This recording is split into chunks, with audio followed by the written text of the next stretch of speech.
Good day. Will you please introduce yourself? Good day, I'm Sarah Batasina. I'm 7 years old. Okay. 27 years old. 7 years old. Single mother.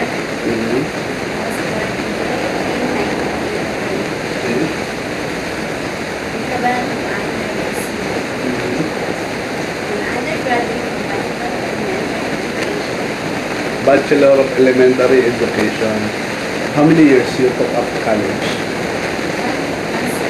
One semester only. Okay.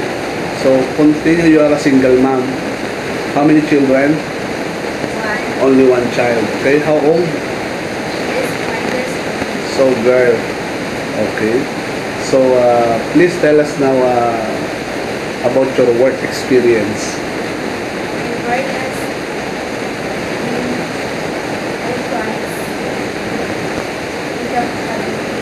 You work as a,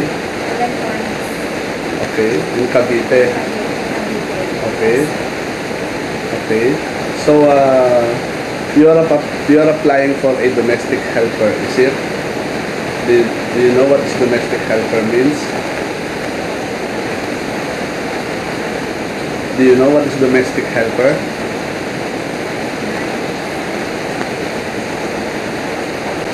Yes, you can do cleaning, washing, cooking, gardening, and taking care of them.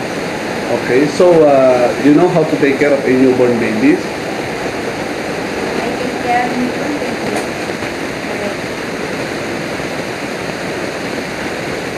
I change the diapers and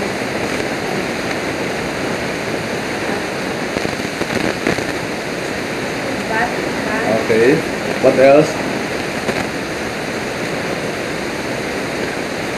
Milk Okay. and vitamins. Okay. What about naughty little children? Do you have patience taking care of them? Yes. Okay. Can you sing a simple English song for little children?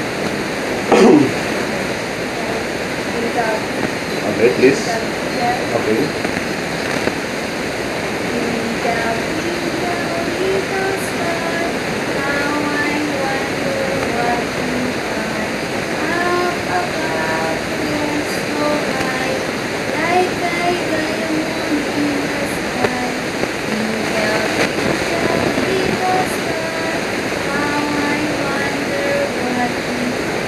Okay, thank you. It is possible there's an old man or an old woman who may be sick or bedridden living with your employer. Are you willing to take care of them?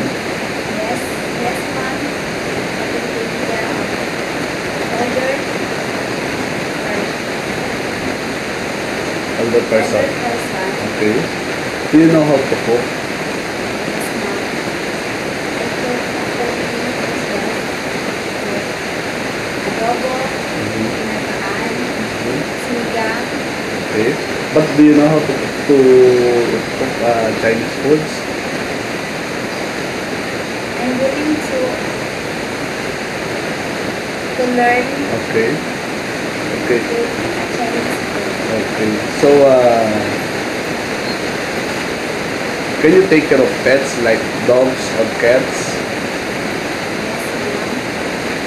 You are not afraid of dogs. No, Okay. Why do you want to work in Hong Kong? I want to work in Hong Kong for the future of my family and for my Okay. Would you like to say anything else to your future employer?